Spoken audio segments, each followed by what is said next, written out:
It all started last December when our mutual friend and clarinetist Joseph Rosen forwarded me the score of Douglas' Ave Maria. At first glance, I thought, another Ave Maria. But when I went over the music, I was immediately attracted by its elegant musical melodic line.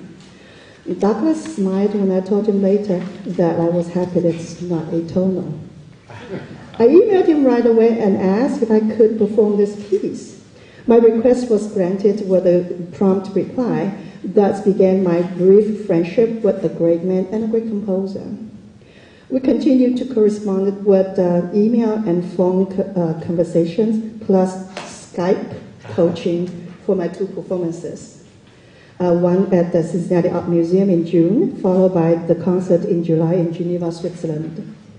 I was using two versions for the Ave Maria in the keys of F and G, and at times it became confusing during the conversation. So once I just said, oh, G is for Geneva, and Douglas thought that was a very clever way to remember it.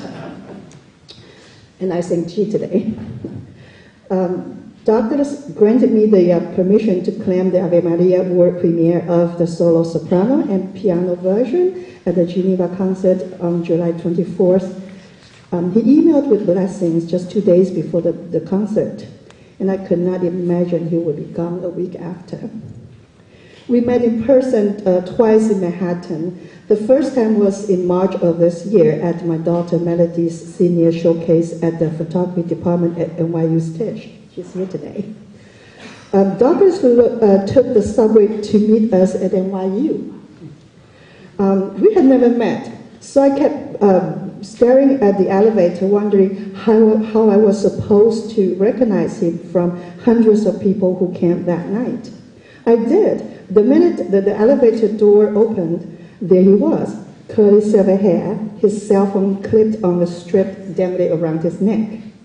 He walked slowly towards this middle-aged Asian woman standing there by the elevator door with open arms. We toured the exhibition first, and he offered Melody advice, being a young professional photographer just starting out fresh out of college. I learned about Douglas' board knowledge that night during the conversation with my husband. When he learned my husband Samuel teaches aerospace engineering at my school at the University of Cincinnati, they started talking about that subject.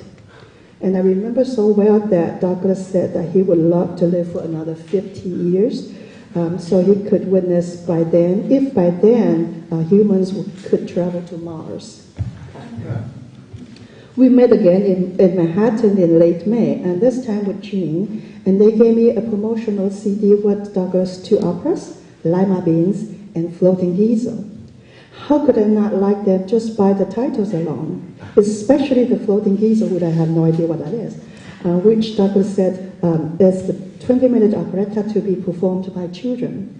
I immediately thought that my high school students could study and perform it in a concert version.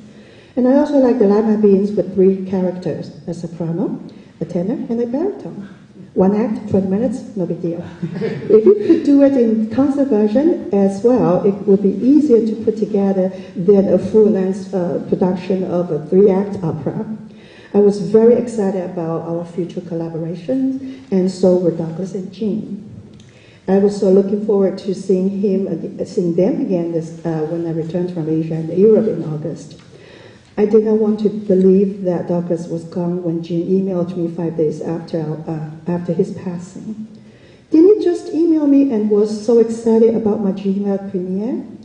I didn't expect to be the last musician to premiere his music a week before his passing.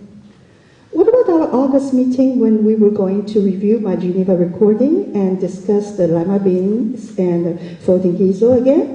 And what about our next event in Manhattan on Thanksgiving week? I remember at our last meeting, I even flirted with the idea of asking Douglas to write a song just for me.